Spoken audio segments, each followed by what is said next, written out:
All right, good evening, everybody. Welcome to the April version of our Music is Education webinar. We're glad you're here. First thing we're going to do is go through and find out who is all joining us today. So if you wouldn't mind introducing yourself in the chat, please put your name, the state you're representing, and the role that you have. And we'll be happy to welcome everyone as you type into the chat. So take a moment to do that real quick.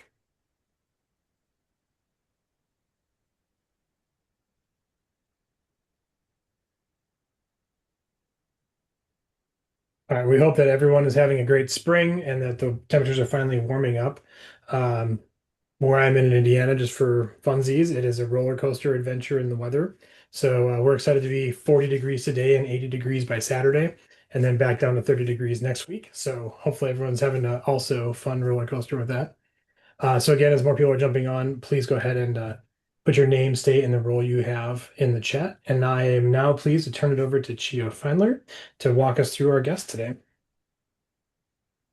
Good evening. My name is Chiho Feindler, and I'm the Chief Program Officer for Save the Music Foundation. Thank you so much for being here.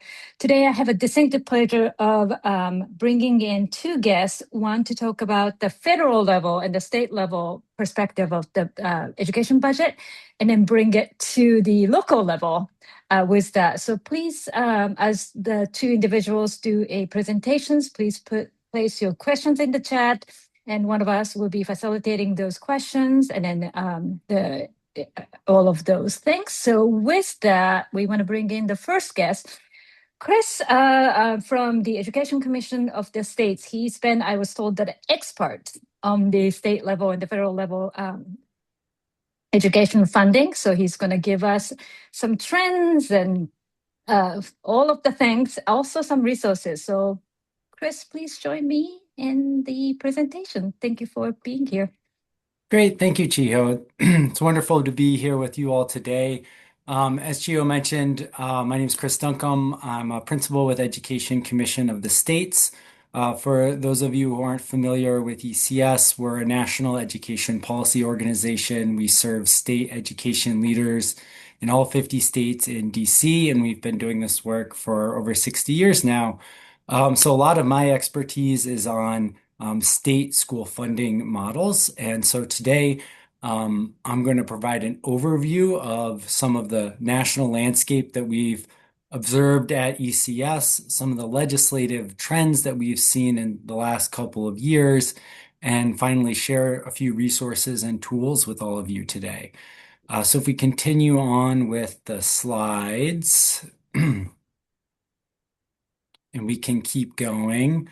All right, so this first slide is just who pays for public education, federal, state, and local sources of revenue for our public schools. And I present this slide because I think it's important context that the United States has a very decentralized funding model when it comes to school funding. This means the federal government plays a relatively small role. It's been around 7 to 9% on average. The bulk of funding comes from the state and local level. And the result from this breakdown of revenue is wide variation in funding models and funding levels. I had a former colleague that would say if you knew one state K-12 funding formula, then you knew one state K-12 funding formula. The point being, it's really hard to generalize across states.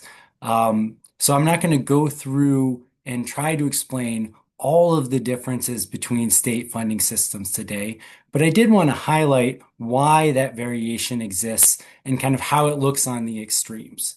So going to the next slide, I mentioned that spending levels vary. Well, if you look at the highest spending and the lowest spending states in the country, that's New York and Idaho. New York spends about 3 times as much per student as Idaho does. You may be thinking that, well, of course, New York spends more than Idaho. It costs more to live in New York than it does to live in Idaho. It costs more to run a school in New York than it does in Idaho. I've lived in both states. I can attest to the differences in cost of living. But if you adjust for those cost of living differences using the comparative wage index for teachers, which is a tool that NCES has developed, that only explains about 1/3 of the variation. 2/3 of that variation are policy choices that are being made at the state and local level. Moving on to the next slide, we see that not only do the total amount of funding vary across states, but who pays does as well. The state takes on a very different role depending on what state you're living in. In New Hampshire, on one end, is a very locally reliant state. They rely mostly on property taxes. About 2/3 of their revenue are just from the local level. And that's because that state doesn't have a personal income tax on wages, doesn't have a statewide sales tax. So they have to rely on property taxes to fund schools. On the other end, Hawaii, about 90% comes from the state level. That's because there's only one school district in the state of Hawaii. So this is kind of the long and short of this is to show that because we have a decentralized education system, there's large variation both across states and within states in terms of how funding gets distributed in the funding amounts. Thankfully, at ECS, and there's some other national resources as well, we've tried to provide some tools to help make sense of that variation. So if we go to the next slide, one of those resources, and I'll drop the link in here, and I think you'll get these slides after the presentation so you can explore as well. ECS has compiled a 50-state comparison on K-12 funding. We pull together these comparisons to help state leaders and advocates get an understanding about how things in their state compare around the rest of the country. And we try to capture a lot of the big decision points that folks have when they're designing a funding system. So this includes the primary funding model, so how aid gets allocated to cover the basic education costs, the base amount per student. Some states guarantee a base dollar amount for funding per student in their state. Not all states do that. How states count students for funding purposes. It might seem like a trivial decision, but because so much aid gets allocated on a per student basis, that count is really important in funding allocation. So whether the state uses enrollment or attendance is an important decision. And we also capture how states allocate supports or funding for different student populations, like students with disabilities, English learners, students from low-income backgrounds, and students in gifted and talented programs, along with sparsely populated or rural school districts.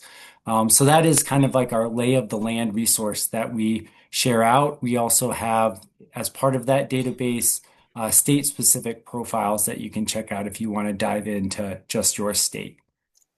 In addition to that resource, we also have a K-12 funding toolkit that I don't have a slide for, unfortunately, but I will drop in that link as well. That serves as a strategic guide. And we try to identify best practices for school funding organized around 5 guiding principles of transparency, being student-centered, adequate, fair, and sustainable. So if you're trying to make advances in one of those 5 areas, this could be a good resource for looking at some of the best practices related to school funding.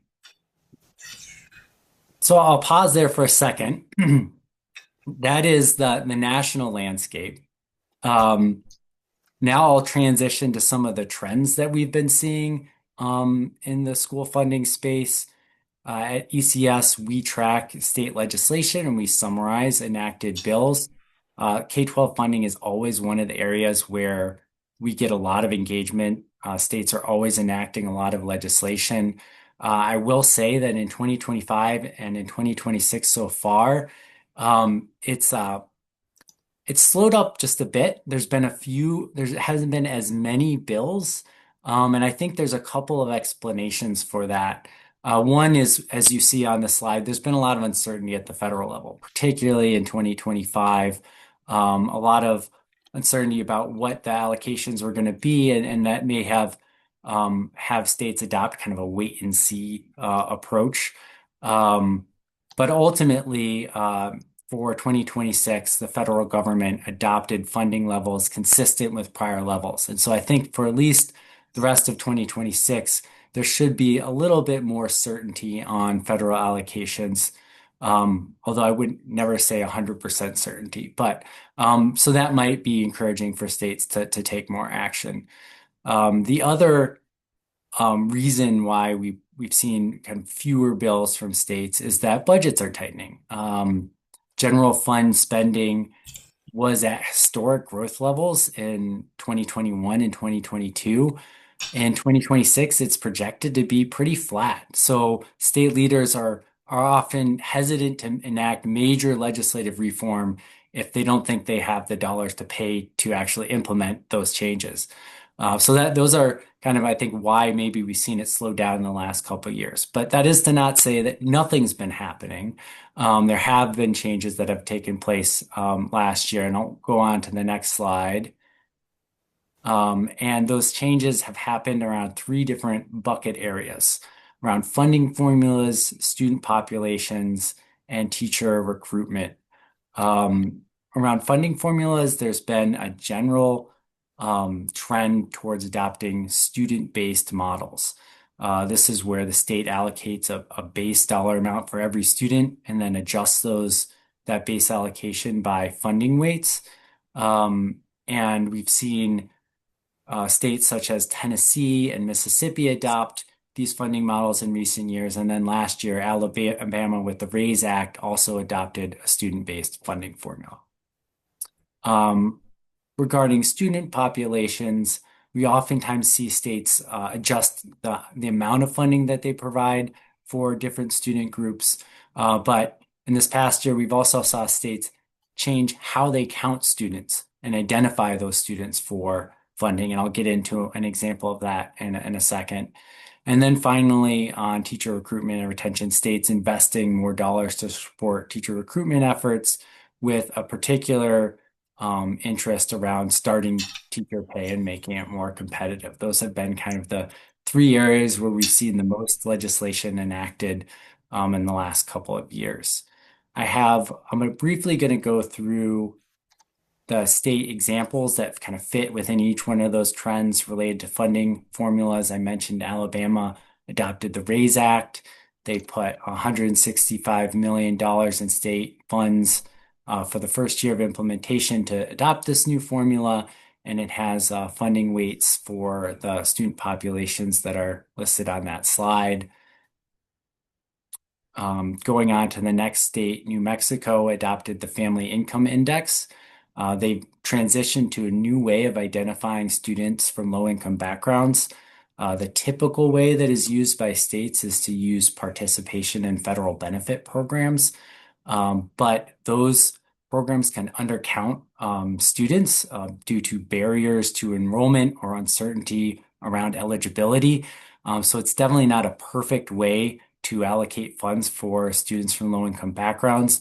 New Mexico did a partnership across three different state agencies to instead use state income tax records to allocate those funds. So not having to rely on participation in federal benefit programs going forward. They started it as a pilot, just using it for a small portion of dollars, and then they expanded it to be statewide, and they used it in their funding formula. So I think that's a real novel approach. And then the last state example I'll highlight related to teacher recruitment is the STARS Act in Montana. They created a state financial incentive for school districts to better align their starting teacher pay with average teacher pay. So if starting pay is within a certain percentage of average pay, they get these state dollars. So it's trying to lift up that starting pay in school districts across that state to make it more competitive. So is kind of a high level overview of the funding landscape and some of the trends that we've seen. I've highlighted some ECS resources, but I've kind of talked a lot about ECS stuff. So you'll get those links, but I'll move on to discuss in a little bit more detail the other resources. I think there's a lot of useful tools here. Music is Education has pulled together some links that go directly to state budgets and state education budgets, and they did a great job of organizing that. I think it's really easy to use a map that you can just click on those links. In addition, the National Association of State Budget Officers has a great resource for summarizing enacted budgets. So if you're having difficulty figuring out the status of your state budget or want to get an explanation for what has happened in it, that NASBO tool is really useful. And then finally, I wanted to highlight the State Priorities Partnership. This is a coalition of organizations that work at the state level to create better transparency on state budget and tax policy. And they do a lot of really helpful explainers on what's happening in individual states. So rather than relying on national resources, going to one of those organizations can be really useful and helpful. And so those are the tools. There's the last publication that I have listed on this slide from the Education Law Center, the Making the Grade report. It's an annual report that they put out that gives states grades based upon the adequacy, the distribution, and effort that states do towards public education. So if you want to see if you think your state's doing a really good job, or if you want to see if your state's doing a really bad job, they have done it in a fairly digestible way by providing different grades nationally. So I think that's a variety of really helpful resources to gain an understanding around state budgets and school funding in your community. So thank you all for the time today, and happy to engage in a broader conversation.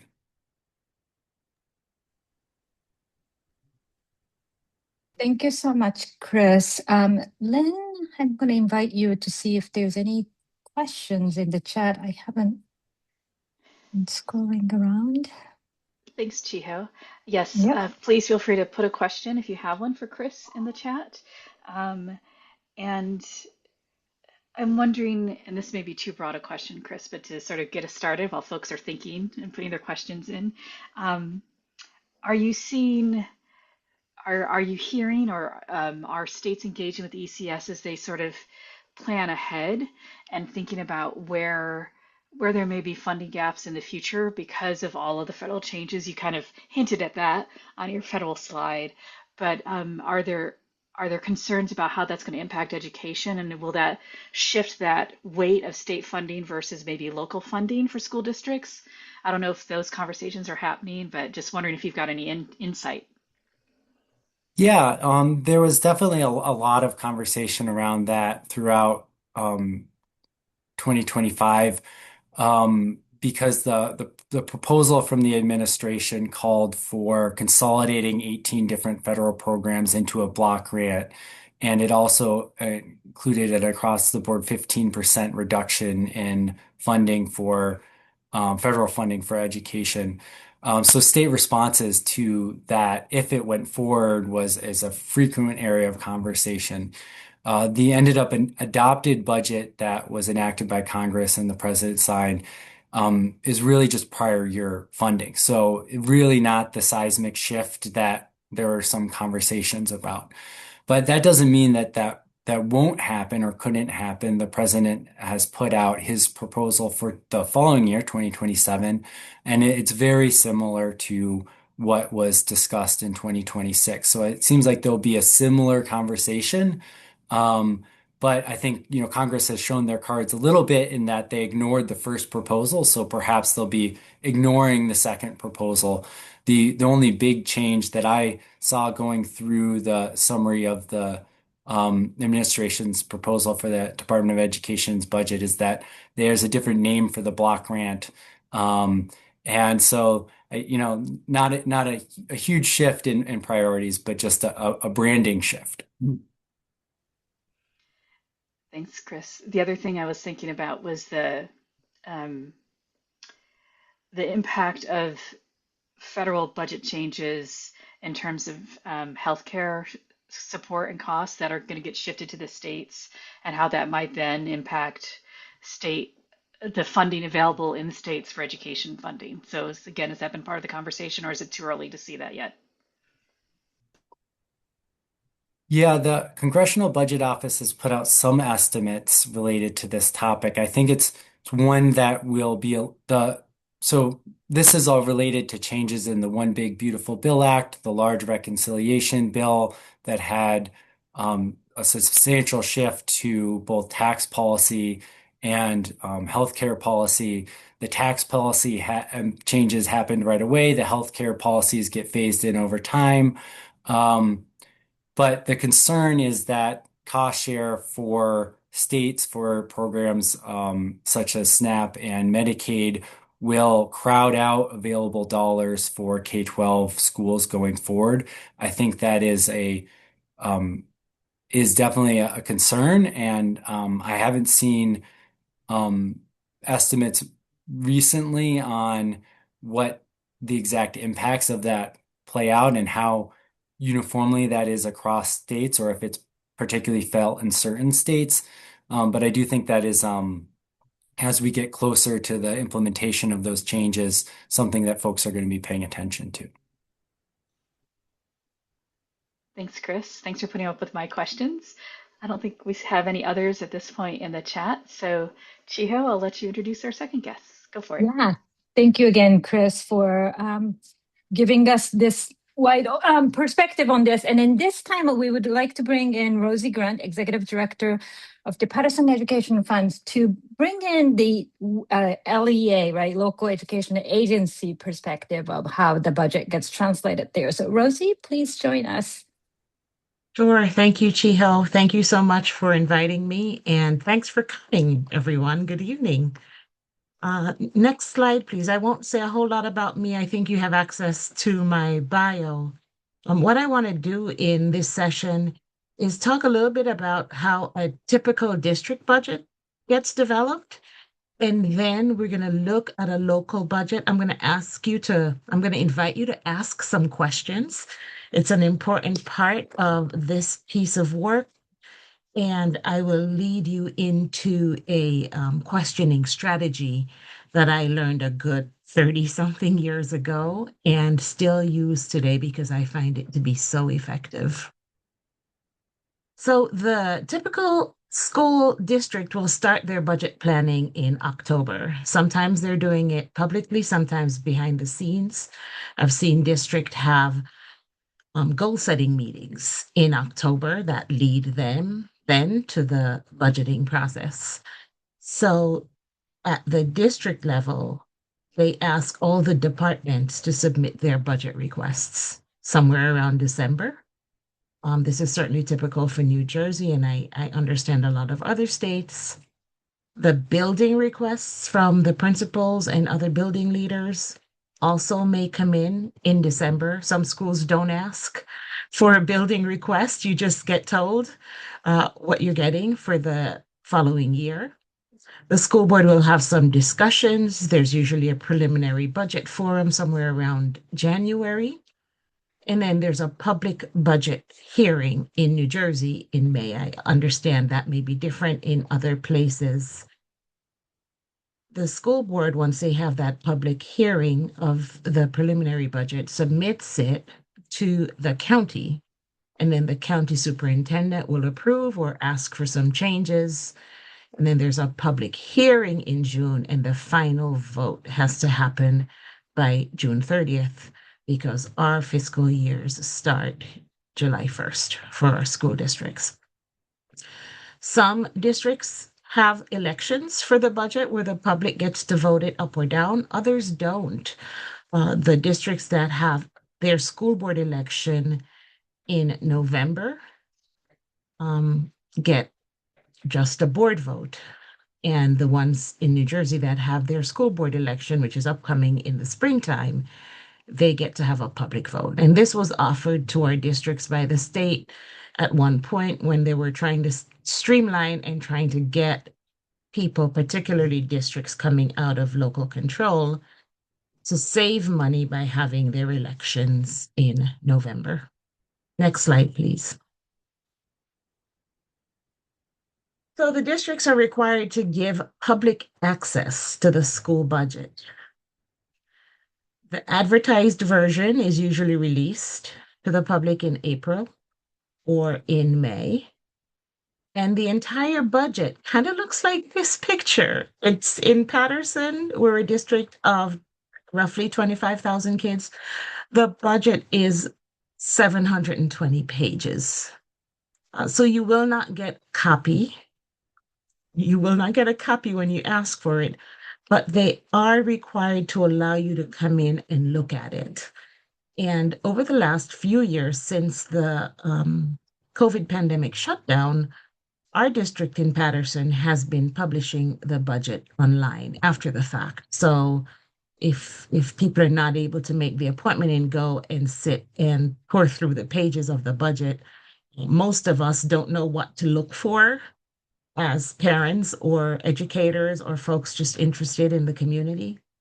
So that's a difficult thing to do. So my organization takes the budget and we simplify it for people and present a report understanding your school budget annually. Next slide, please. This is a school-based budget. So when they release the budget, there's the district budget that shows all the revenues and expenditures, and then there's a school-based budget. So this is Alexander Hamilton Academy. I show this because I generally ask a question where when we're in a parent workshop, I ask people to pour through the budget and find the places, in this case, where you can identify what a district is spending on music. The short answer is you can't. You can make some assumptions. In this case, here are some revenues, money coming in. It could be a part of Title I. We could have some music in Title III. There's kindergarten salary. We can assume some music there. There are other salaries for instructions, but nowhere will it tell us, even in supplies, it will not tell us this money is either coming in for music or is being expended on music education. The next slide, please. So continuing the budget, each school has a budget of about 3 pages. There are some specifics around English language learners, athletics, social work, health services, guidance, etc., but usually not the arts and usually, especially not music education. That's fine. Please move to the next one to go on. So we go through the exercise of having parents and community members look at the school budget and try to identify where the money's coming from. The amounts will be different in each budget, but the setup is pretty much the same. The codes on the left, line numbers, are the same codes that are being used, by districts throughout New Jersey. And so as was it Chris earlier that said, if you've seen one, you've seen one? Yes, the same. However, the format is the same for everyone. And you always get 3 years worth of numbers. And so you've got the 23-24 over on the right, and then the 24-25, and what is now our current year, 25-26. In a couple of weeks, we'll be able to remove the 23-24 and add the 25-26 numbers. This way, you can look at the budget and see where money is being increased or reduced and ask some questions about it. It's hard to make any assumptions from looking at the number, yet there's a story in the numbers that we want people to be sure to take a look at. One, for instance, if you look at that health benefits line, I'm going to move on in a second, you'll see that it went down by $109,000. So a good question is what changed? And it's likely they lost a nurse. So you do get some information from the numbers if you take the time to look at it. Next slide, please. So when we think specifically about music being education, as it is, I won't sing for you tonight, but when you know the notes to sing, you can sing most anything. One of my favorite lines from a favorite movie, the Ask the Right Question strategy was developed by some parents in Lawrence, Massachusetts, working with some folks from Brown University. They were mostly immigrant parents. They were struggling with language and also did not know how to how to approach the school system and get what they needed for their kids. So they worked together to develop this strategy. It was for education, but it's been used in all sorts of situations. I had one Patterson parents, after learning it, tell us she was so happy to have it because she took her list of questions to court with her when she had to go to family court and found that it was very effective. So we're going to do it quickly. This could be a 4-hour workshop, and we're going to do it in 5 to 10 minutes. So next slide, please. So these are the two questions that every parent should be asking, or caregiver. And if you are a parent or caregiver, put yourself in that role right now. If you are not, let's change it to our children instead of my child. Because if you are here, there's a reason why you're here, and it's because we care about our children. So the two questions are, what is my child learning, or what are our children learning? And what does my child or our children need to learn? These are two similar but very different questions. I'm skipping the discovery part. If somebody wants to put how they're different or similar in the chat, that would be great. But what is my child learning tends to focus on what's actually happening now in the classroom. What does my child need to learn is more forward looking. It's thinking about what the child needs in order to get a good education, to go on to the next grade, to succeed in college, etc. So I do want you now to put some questions in the chat. We're going to stay on this slide for a moment. And my question to you is, what does our children need to learn in music education? What do our children, sorry, or what does? Now I'm confused. But don't be shy. Please put it in the chat. What does my child need to learn in music education? And if you want the answer to that, what questions would you ask? So I don't want the answers, I want questions. And I know it's dinner time. We're kind of a small group. So if you want to unmute and ask a question that would lead you to the answer to this, please do.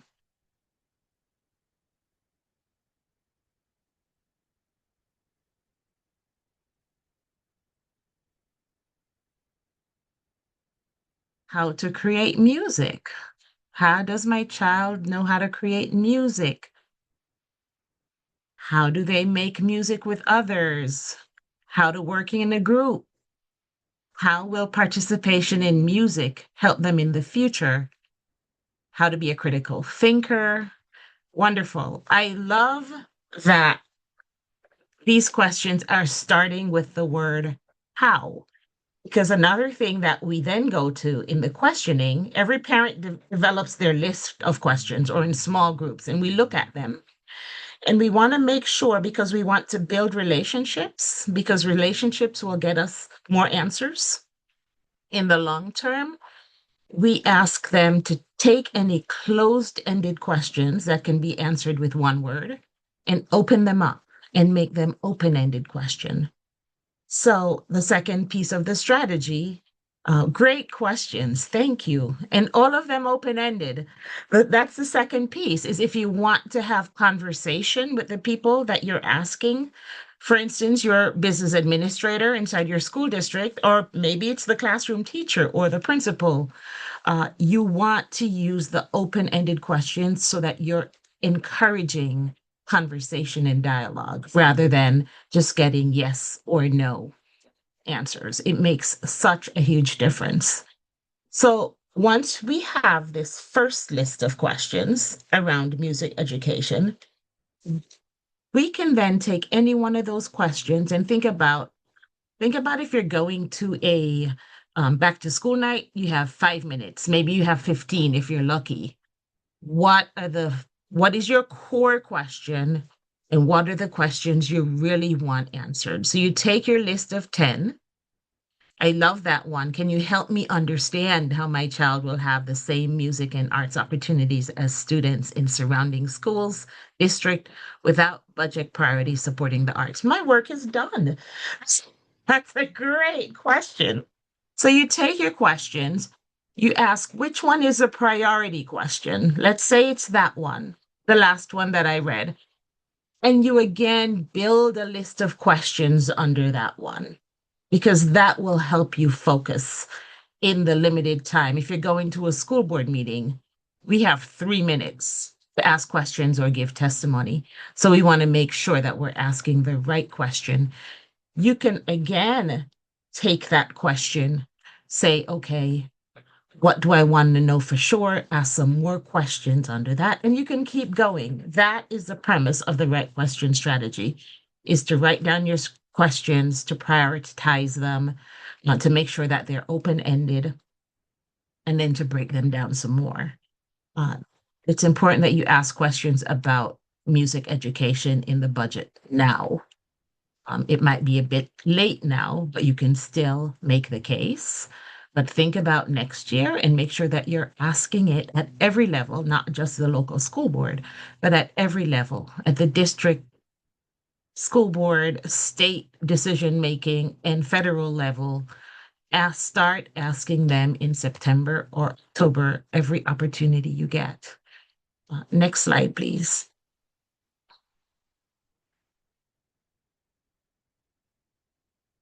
So this was the strategy on speed. The first piece you did by throwing up questions in the chat, that's our brainstorming. Everything's welcomed in brainstorming. Then we start prioritizing because of our time constraints. We think about what are the one or two, and then what are the follow-up questions under that. When you start doing the follow-up questions, that's called branching. You take the one question, you build from them. You take another two from that, and you build from them. You branch out so that you can go deep on the issue at hand, which for us is music is education. And that's why I like my palm tree, because the trunk is your main question. The fronds would represent your second level of questions. And you'll see on each of those fronds are all those tiny leaves. Those would be your third level of questions. And you could keep breaking them down until you get to the heart of the matter and get to the responses and get the opportunities to influence the decision making. So that was real fast. I hope that you will remember it.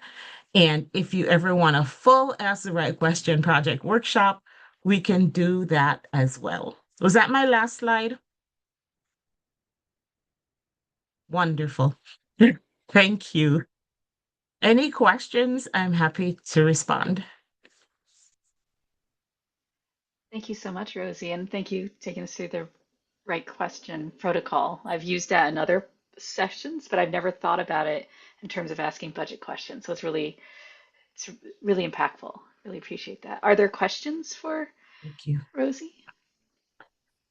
It's Ann, Lynn, and Rosie. I'm loving this because I think of the numerous board meetings I've gone to, and parents are given a tight 2 minutes to speak, and they put in so much content, and sometimes it's not kind, and it's very much berating or how come you're not doing this, this, and this.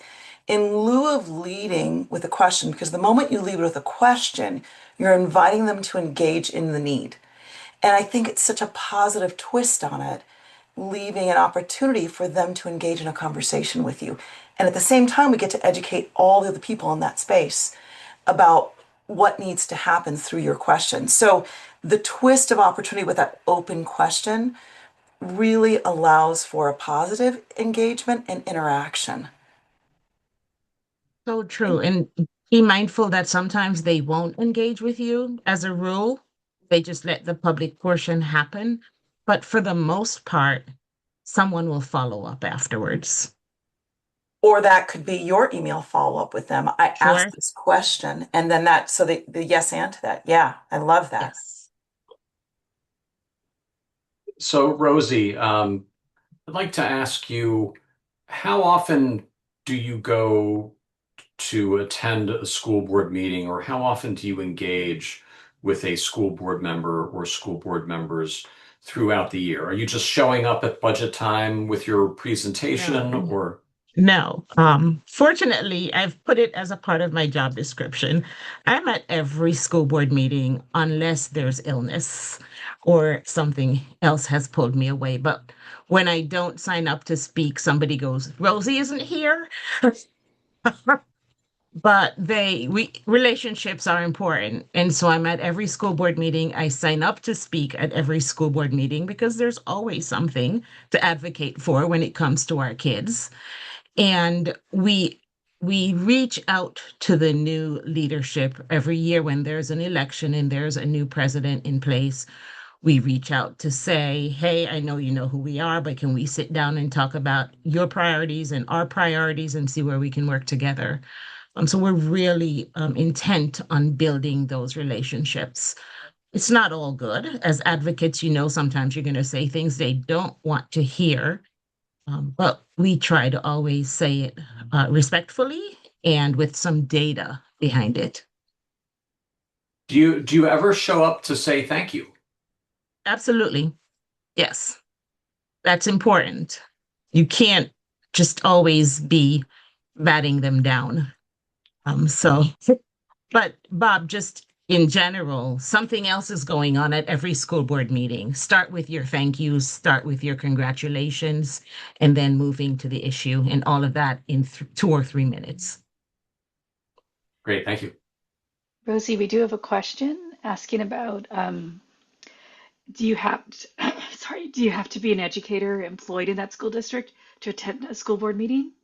No, they're open public meetings. District and charter board meetings are open public meetings.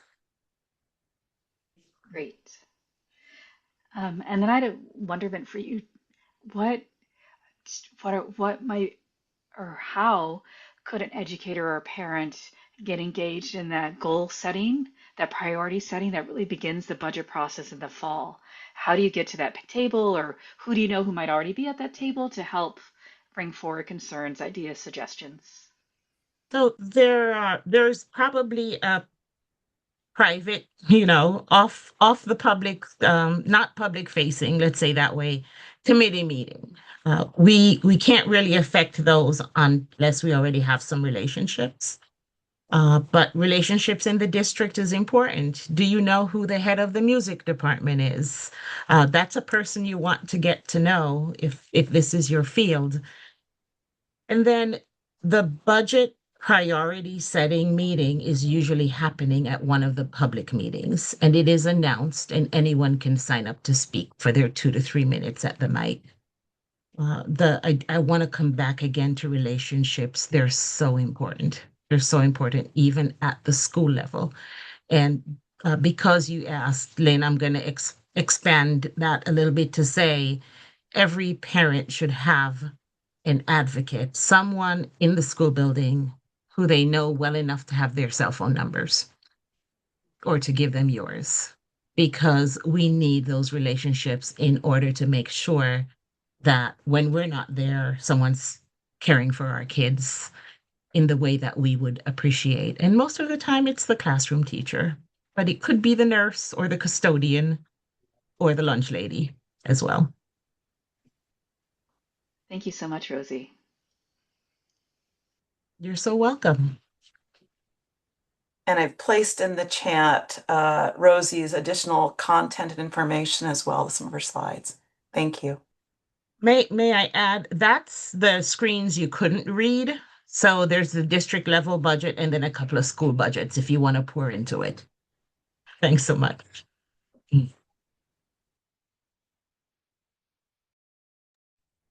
Thank you both, Rosie and Chris, for joining us on this portion of this. Round of applause to both of you, and really appreciate your wisdom and the information. So this time I would like to invite Jasmine from NAFME to talk about the celebrations. Yay, thank you, Chiho. And I echo the gratitude to Rosie and Chris for sharing. And I also share some gratitude to the advocates in Louisiana They have worked extremely hard to get a state seal of fine arts introduced, and that seal passed unanimously last week, and now it moves to the Senate. So we are excited for their work and we celebrate them in this work. If you are someone who is living in Louisiana, please contact your Senate office to encourage this bill for a state seal of fine arts, because once we start with the seal, then we can start collecting data on students who are achieving high expectations when it comes to access to music and arts education. And then once we have the data, we can start telling the stories to move other legislation.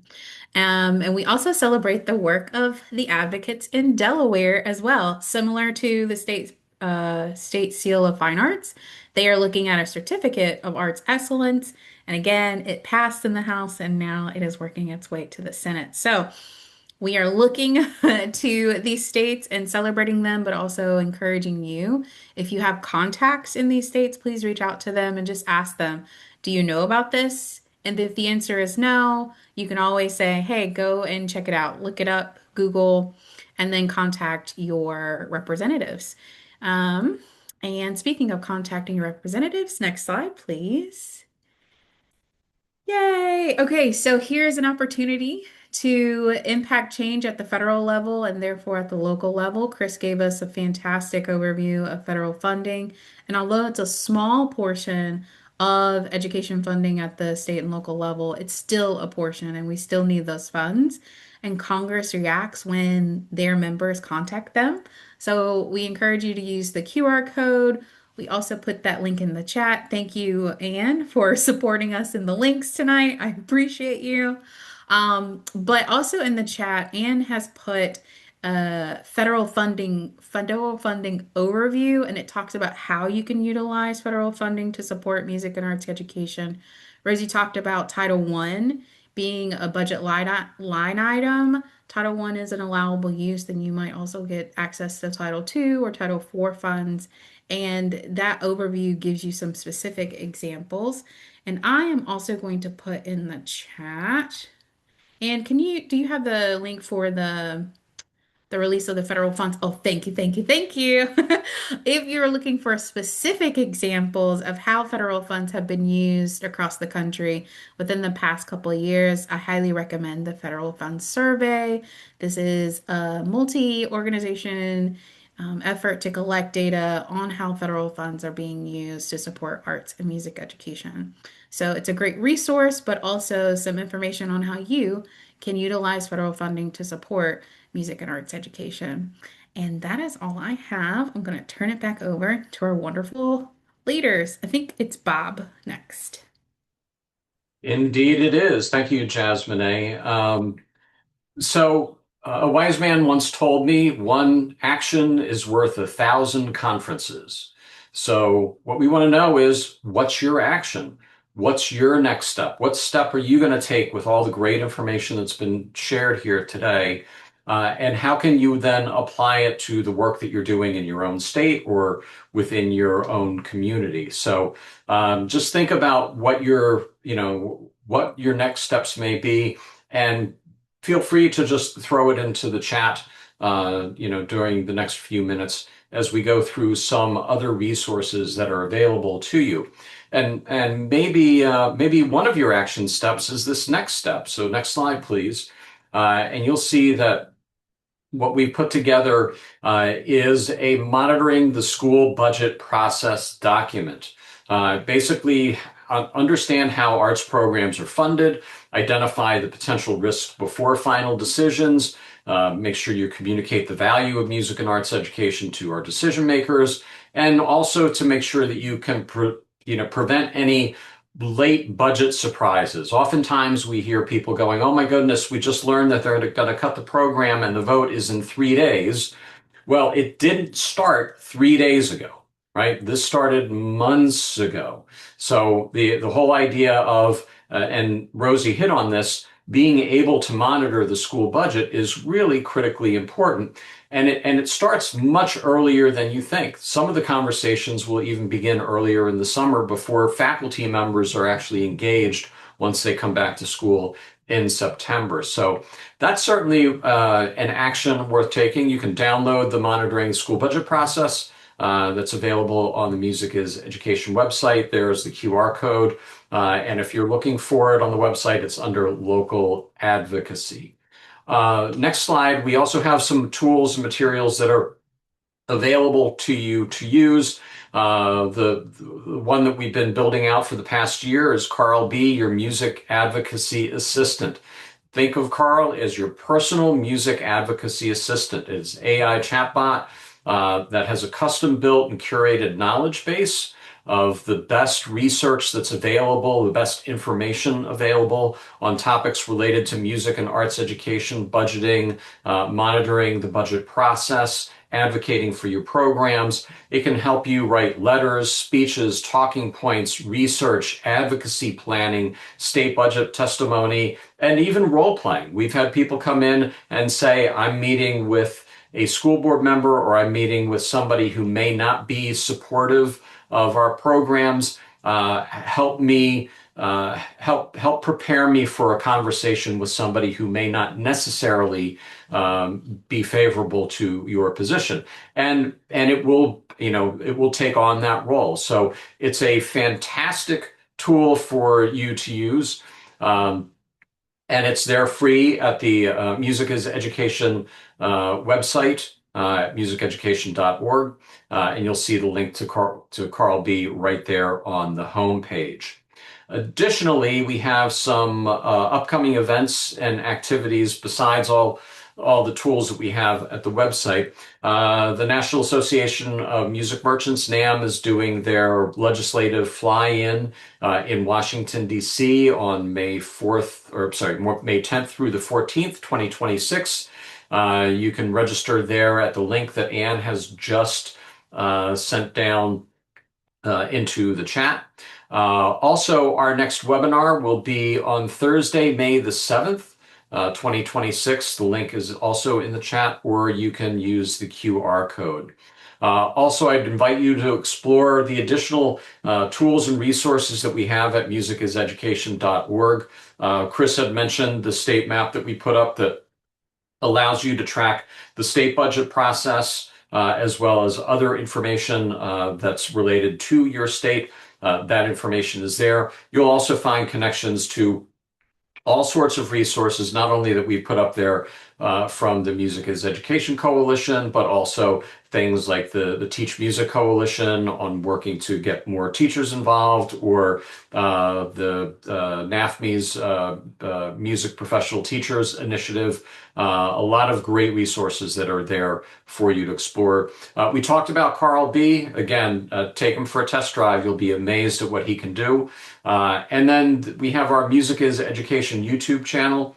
That's where we post all of our YouTube, or all of our webinars go up on the YouTube channel. And then also in our news section on the site, we will be putting up a post summary of all of our webinars that live there as well.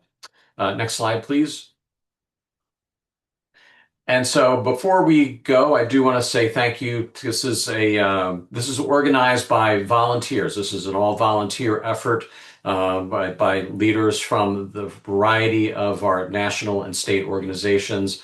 I want to thank Robin Hilger from the American Choral Directors Association, Lynn Tuttle from the American String Teachers Association, Ann Fennell, who's been manning the chat from the California Music Educators Association, of course, Chris Duncombe from the Education Commission from the States for doing such a great presentation for us today, James Weaver from Music for All, Amanda Carhus and Jasmine A. Sutton from the National Association for Music Education, Rosie Grant, who did a fabulous presentation. I said earlier, Rosie is my favorite public education advocate in the country, and now you all got to see that she was there as well. Also, the National Association for Music Merchants, Claire, who's not with us this evening, Mark Despotakis from the Pennsylvania Music Educators Association, Chiho from Save the Music, myself, and then our full list of coalition members you can find at the link on the Music is Education website. Before we go, there's a few more minutes left, so if anyone has any last questions before we end this evening, feel free to unmute yourself and ask away. And if you don't have any, we'll give you 5 minutes back of your evening.